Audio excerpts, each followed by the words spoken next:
Hey, I'm Alex.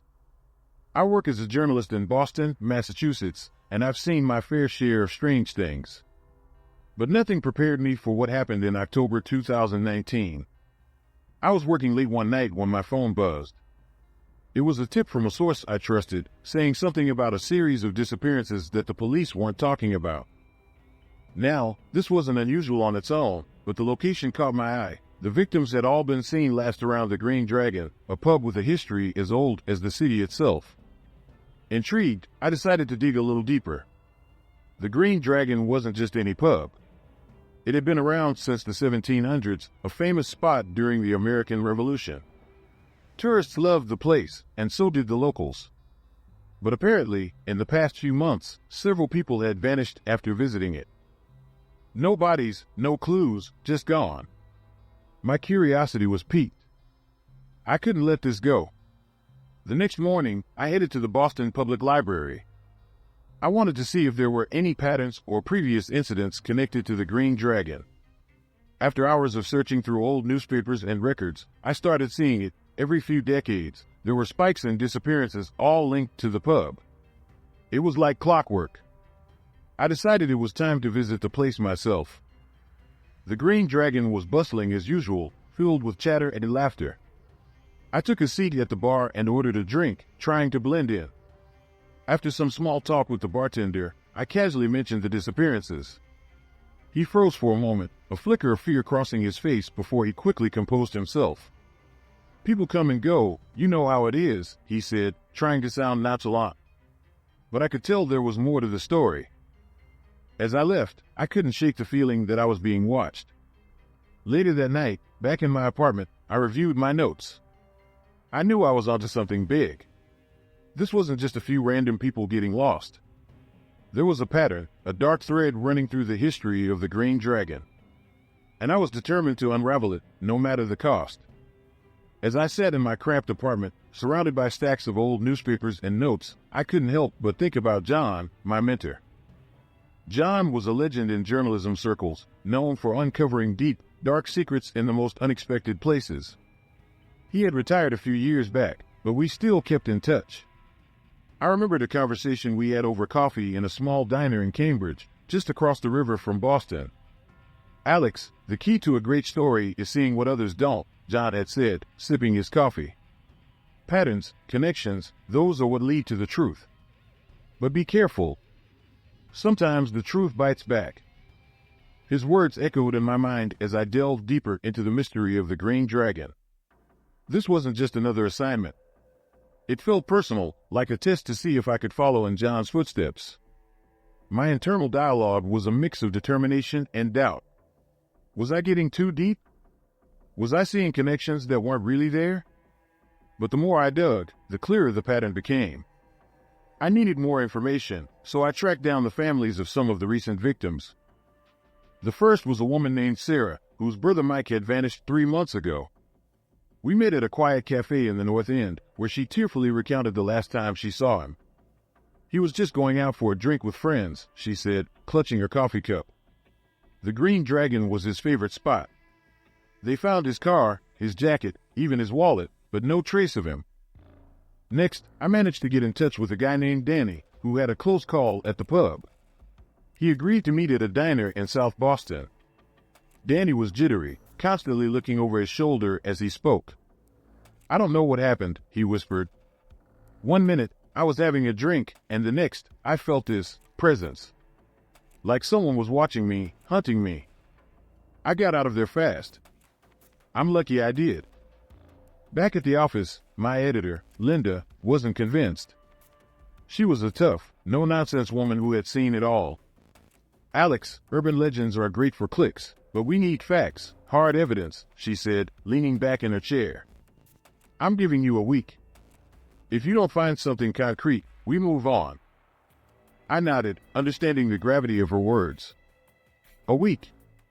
That was all I had to uncover the truth behind the disappearances. I knew it wouldn't be easy, but I was more determined than ever. There was something dark and ancient lurking in the heart of Boston, and I was going to expose it, no matter what. As the week progressed, my sense of urgency grew. I spent hours at the Boston Public Library, searching for any historical records that might shed light on the mystery.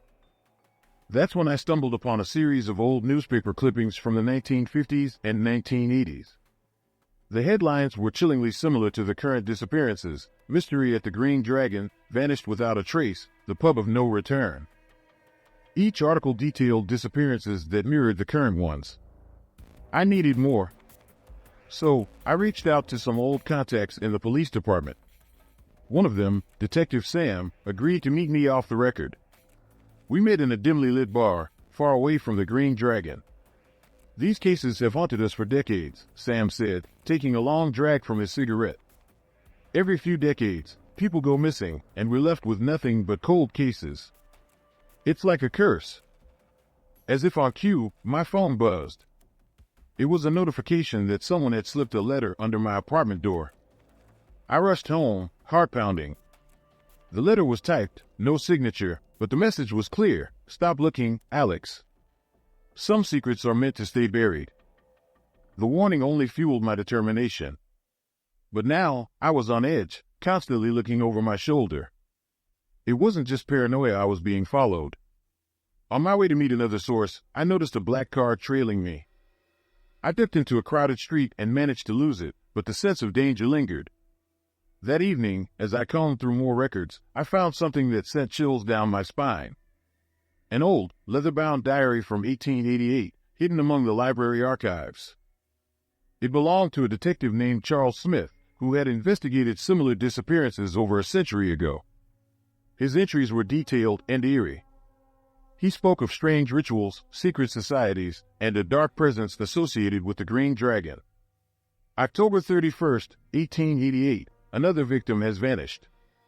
The pub is not just a place, it's a gateway. They are watching, waiting. "I fear my time is running out," read one of the last entries. I knew I had to visit the pub again, but this time I needed to be prepared. Armed with the knowledge from the diary and the support of a few brave friends, I planned to uncover whatever dark secret the Green Dragon was hiding. But as I left my apartment that night, the sense of being watched intensified. The air felt thick with unseen threats, and every shadow seemed to move with a life of its own. The night air was crisp as I made my way to the Green Dragon, accompanied by my friends Mark and Lisa. They were skeptical but agreed to help. The pub was quieter than usual, an eerie silence hanging in the air. We took a seat in the corner, keeping a low profile while observing the surroundings. It didn't take long for things to get strange. Mark nudged me and pointed to a group of people entering a back room, a place that seemed off limits to regular patrons. I decided to take a chance. We quietly followed, slipping into the shadows, and managed to get through the door just before it closed behind them. The corridor was dimly lit, the walls adorned with old photographs and strange symbols. At the end, we found a staircase leading down to a cellar. The air grew colder, the scent of damp stone and something else, something metallic, like blood, filled the space. We could hear muffled chanting from below. Heart pounding, I led the way.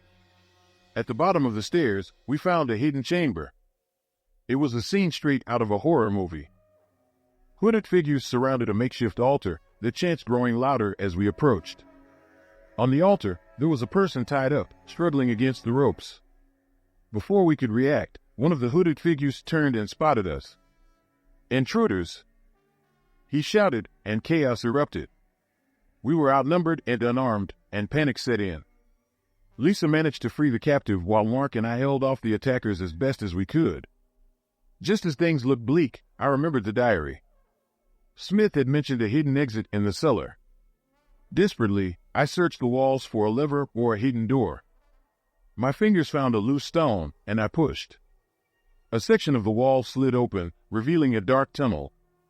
"Go! Now!" I shouted to Mark and Lisa. We all dashed through the tunnel, the hooded figures hot on our heels. The tunnel twisted and turned, and just when I thought we were trapped, we emerged into an old alleyway, gasping for breath. We didn't stop running until we were far away from the Green Dragon. The person we rescued, a young man named Tom, thanked us profusely. He explained that he had been lured there by promises of a secret society, but soon realized it was something far more sinister. Back at my apartment, we contacted the police. This time, with Tom's testimony and the evidence from the cellar, they couldn't ignore the case. A raid on the Green Dragon was carried out, but the cult members had vanished, leaving behind only the chilling remnants of their activities. I wrote the story, exposing the dark history and recent horrors of the Green Dragon. It made headlines, shaking the city. But despite the publicity and police investigation, many questions remained unanswered. The pub was closed down, but the sense of unease lingered. In the weeks that followed, I couldn't shake the feeling that we had only scratched the surface. The cult might have gone underground, but their presence was still felt. The old warnings in the diary, the eerie silence of the pub, the shadows that seemed to follow me, they were all reminders that some mysteries are never fully solved. As I walked through Boston, I kept an eye on the shadows, always aware, always watching. The Green Dragon and its secrets had changed me forever. And though I had uncovered the story, the true darkness of the pub remained a haunting mystery that would live on in the city's whispered legends.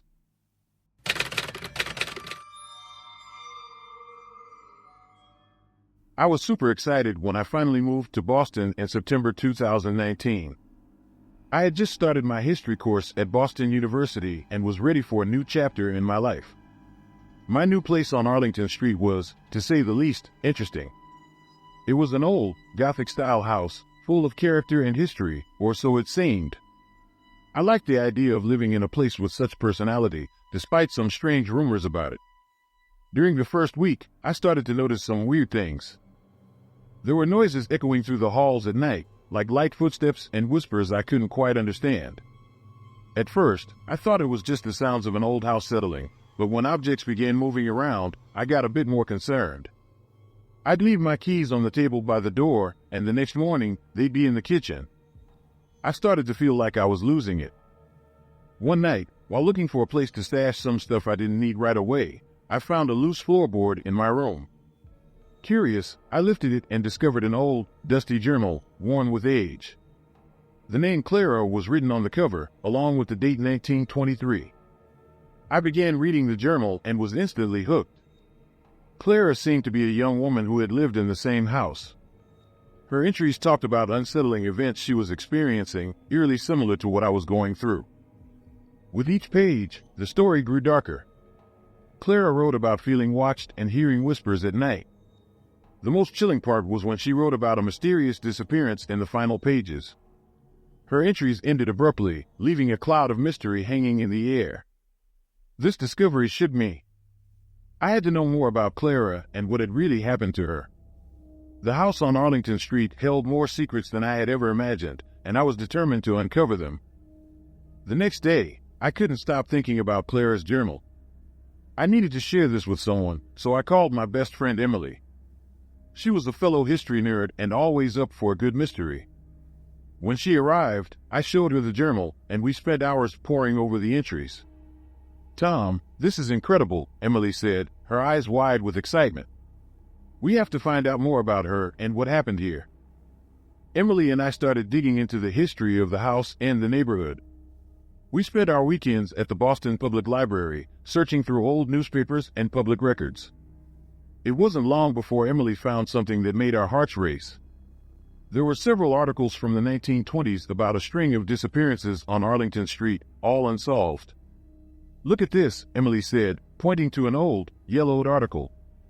Clara wasn't the only one. There were at least 5 other people who went missing from this street around the same time. As we delved deeper, strange things began happening more frequently in the house. One night, I had a vivid dream about Clara. She was standing at the foot of my bed, trying to say something, but her voice was just a whisper, barely audible. I woke up in a cold sweat, her image lingering in my mind. The dreams became a regular occurrence. Clara always looked desperate, like she was trying to warn me. One night, after another unsettling dream, I found an old photograph of Clara in the attic. It looked surprisingly new, almost as if it had been placed there recently. "Emily, you won't believe what I found," I told her the next morning. She looked at the photo, her face pale. "This is getting really creepy, Tom. Do you think someone else is involved in this? Maybe someone who knows about the diary?"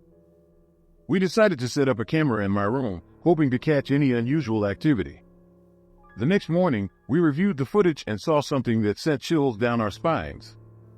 In the middle of the night, the camera had captured a faint figure standing near the loose floorboard where I'd found the journal. It looked like Clara. The discovery of the figure on the footage made it clear something or someone was definitely in the house with us. Emily and I were more determined than ever to get to the bottom of this mystery. We continued our research and eventually stumbled upon something that changed everything. While searching through old archives at the library, Emily found a series of letters written by Clara.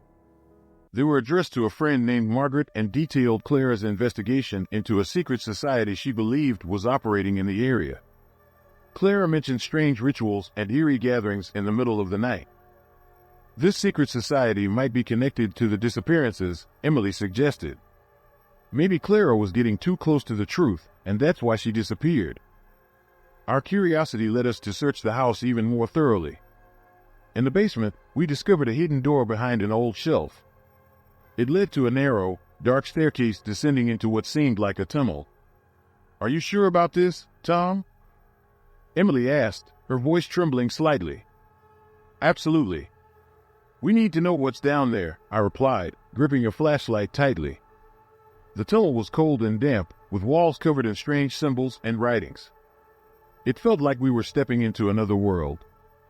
As we ventured deeper, we found remnants of what looked like ritualistic ceremonies, candles, tattered robes, and old, dusty books written in languages neither of us could understand.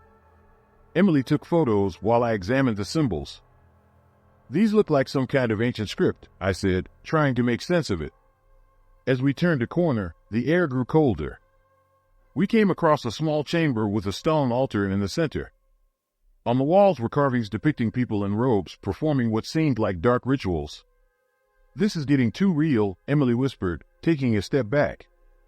Just then, we heard footsteps echoing through the tunnel. We quickly turned off our flashlights and hid behind a large pillar. Holding our breath, we saw a shadowy figure pass by, carrying a lantern. It looked like a person in an old-fashioned robe, similar to the ones we found earlier. After the figure disappeared into the darkness, we hurried back to the house, our minds racing. Emily and I knew we had uncovered something dangerous. The diary, the letters, and now this secret tunnel all pointed to a sinister truth hidden beneath Arlington Street. Back at the house, we found a final entry in Clara's diary that we had somehow missed before. It read, "If you find this, beware. The society still watches, still waits. They know." Emily and I sat in my living room, the weight of Clara's last diary entry heavy on our minds. The realization that the secret society still existed was terrifying. We knew we had to confront whatever was happening beneath Arlington Street, but the danger was real, and we needed to be prepared. "Tom, we can't do this alone," Emily said, her voice firm but anxious. "We need help." Reluctantly, I agreed. We reached out to a local historian, Professor Harris, who specialized in occult history and secret societies.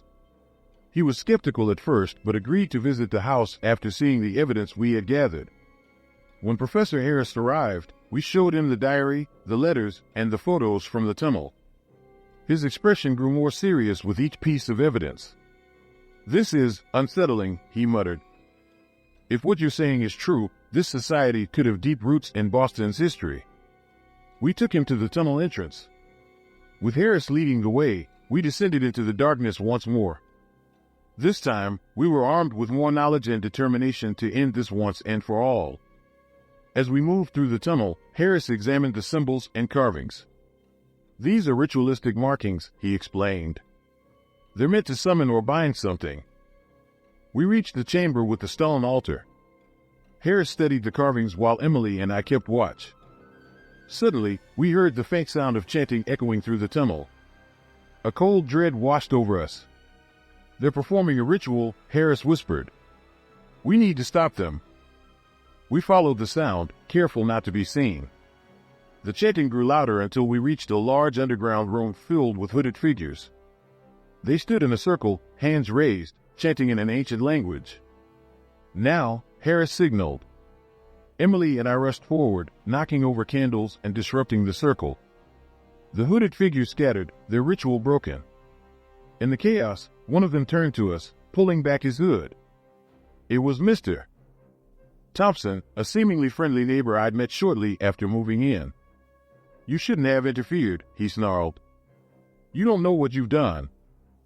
Suddenly, the ground shook, and a cold wind swept through the tunnel. The symbols on the walls began to glow, and a dark, shadowy figure emerged from the altar. It was Clara, or rather, what remained of her spirit, bound by the society's rituals. "Tom, help me," her voice echoed, filled with pain and despair. Without thinking, I stepped forward. "Clara, I'm here. We're here to help." Harris quickly chanted the counter-ritual, and Emily joined in, repeating the words. Slowly, the shadowy figure began to fade. The tunnel stopped shaking, and the symbols dimmed. Clara's spirit looked at us one last time, a hint of gratitude in her eyes, before vanishing completely. The hooded figures fled, leaving behind their robes and ritual items. The society was broken, its power shattered. Back at the house, we burned Clara's diary, hoping to finally set her free. The strange occurrences stopped, and for the first time in weeks, I slept peacefully. Emily and I stayed friends, bonded by the strange and terrifying experience we had shared. The house on Arlington Street went back to being just a house, its dark history buried once again. But we never forgot Clara and the secrets we uncovered.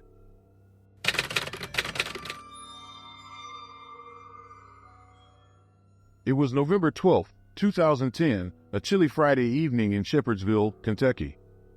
The kind of town where everyone knew everyone and nothing much ever happened. Lucy Patterson, a well-loved high school teacher, was wrapping up her day. After grading some papers, she decided to treat herself to dinner at the Cozy Corner, a local diner she frequented. Lucy was a creature of habit, always ordering the same meal, a cheeseburger with fries and a chocolate shake. That night was no different.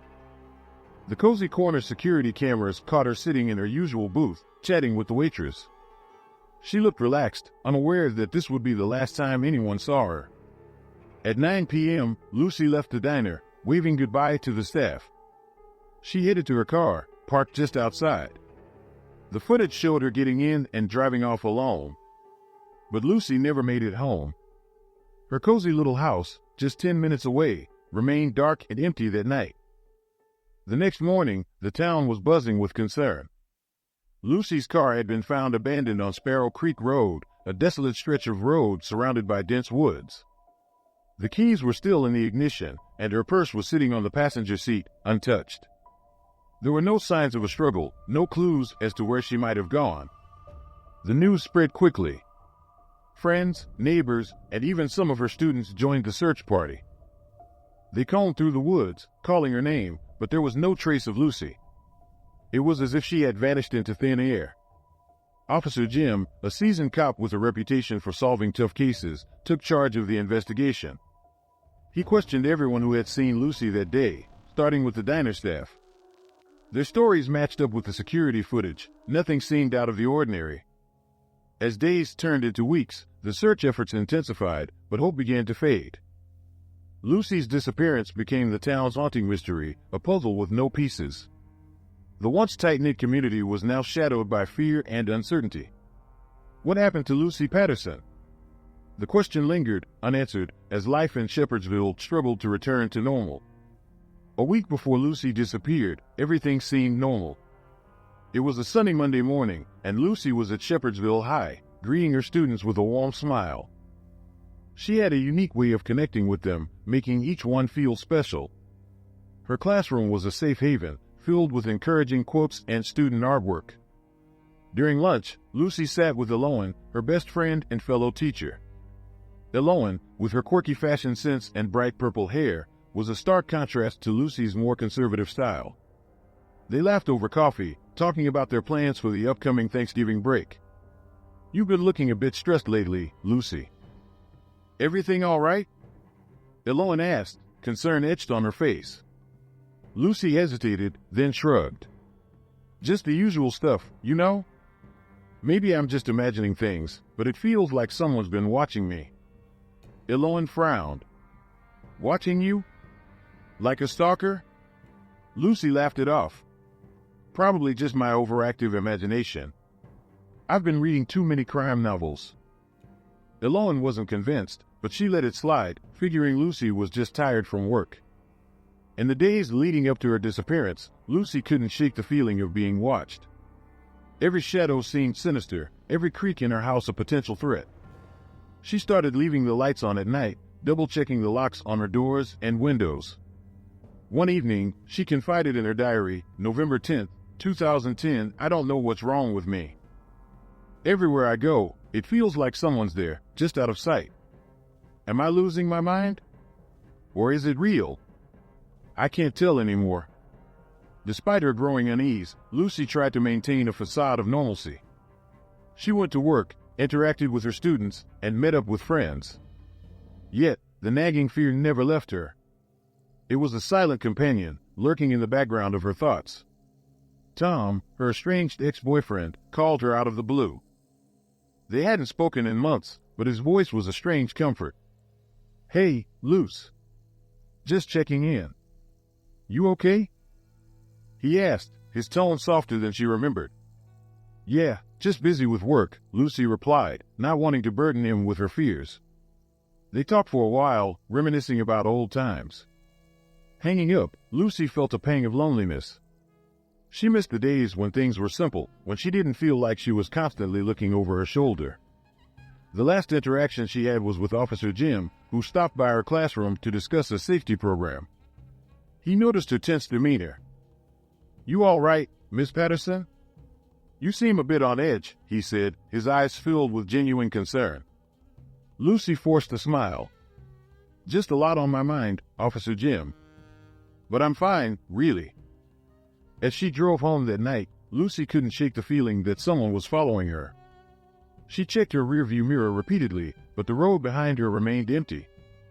Pulling into her driveway, she let out a sigh of relief. Home was supposed to be her safe place, but even here, the shadows seemed to have eyes. A few days after Lucy's disappearance, Officer Jim stumbled upon Lucy's diary while searching her house for clues.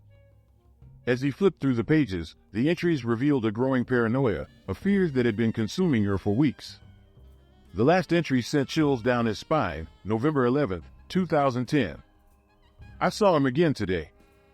Outside the school, just standing there. I tried to convince myself it was nothing, but I know he's watching me. I can't ignore this feeling anymore. Something bad is going to happen. I just know it. Jim knew he had to dig deeper. He started re-interviewing Lucy's friends and colleagues, looking for any inconsistencies in their stories. Most of them seemed genuinely concerned and baffled by her disappearance, but there was something off about Eloan's demeanor. She seemed more anxious than the others, her eyes darting around nervously. Eloan, is there something you're not telling us? Jim asked gently during a follow-up interview. Eloan hesitated, then sighed. There was this guy. Tom, Lucy's ex. He'd been hanging around her a lot lately, trying to win her back. She mentioned he'd been acting strange, but I didn't think much of it at the time. Jim's interest piqued. He decided to pay Tom a visit. When he arrived at Tom's apartment, he found the place in disarray. Tom looked disheveled, clearly distressed. Tom, I need to ask you about Lucy. When was the last time you saw her? Jim inquired. Tom rubbed his temples, looking defeated. The night she disappeared. I saw her at the cozy corner. She seemed scared. We talked for a bit, then she left. I followed her to make sure she got home safe, but I lost her on Sparrow Creek Road. I swear, I don't know what happened after that. As the investigation continued, Jim reviewed the security footage from the cozy corner once more. Something caught his eye that he had missed before, a shadowy figure lurking in the background as Lucy exited the diner. The figure stayed hidden, but there was an unmistakable sense of familiarity in their movements.